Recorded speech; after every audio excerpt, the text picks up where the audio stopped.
In 2026, the American middle class isn't asking for luxury.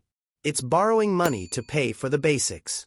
And the most terrifying part? It's doing it rationally.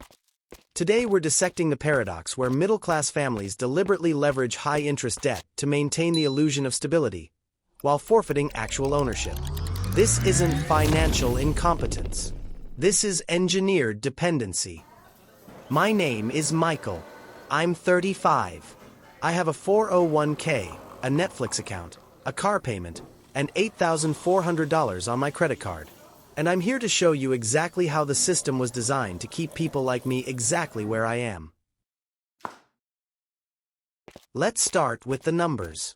Because without context, everything looks like a personal failure. With context, it becomes clear this is a structural trap.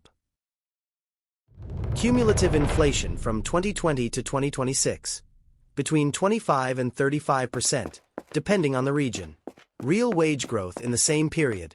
11 to 14%. That gap, that widening chasm between what things cost and what people earn, is exactly where the debt lives. The average 30-year mortgage rate hit 7.5% in 2024. A $350,000 home with a 20% down payment costs $2,240 per month, just in principal and interest. For a household earning $75,000 a year, that's 36% of gross income before a single dollar goes to taxes, food, or utilities. Banks won't approve it. And they're right not to. So Michael can't buy. But he also can't rent comfortably. Average rents in major metros have risen 40% since 2019. The trap closes from both directions. He can't buy his way in, and renting is eating him alive.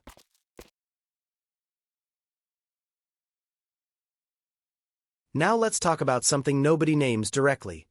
The subscription economy, and how it was engineered to turn owners into permanent renters. In 2019, the average American household had 4 digital subscriptions. In 2026, that number is 14. Streaming, software, cloud storage, apps, music, news, home security, password managers. Each one seems small. $9.99 here, $14.99 there. Together, they cost the average household between $280 and $420 every single month. But the real cost isn't the dollar amount. It's the model. You never own the product. You are renting access. The moment you stop paying, it disappears. There is no residual value. There is no asset to sell. It is money that evaporates.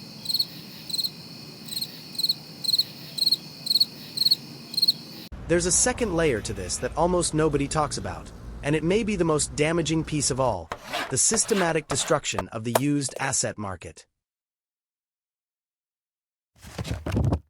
For decades, the American middle class built wealth through a simple cycle.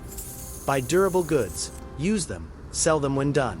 Cars, appliances, tools, electronics. These were not just things you consumed. They were micro-stores of value. You could recover 40, 50, sometimes 70% of what you paid.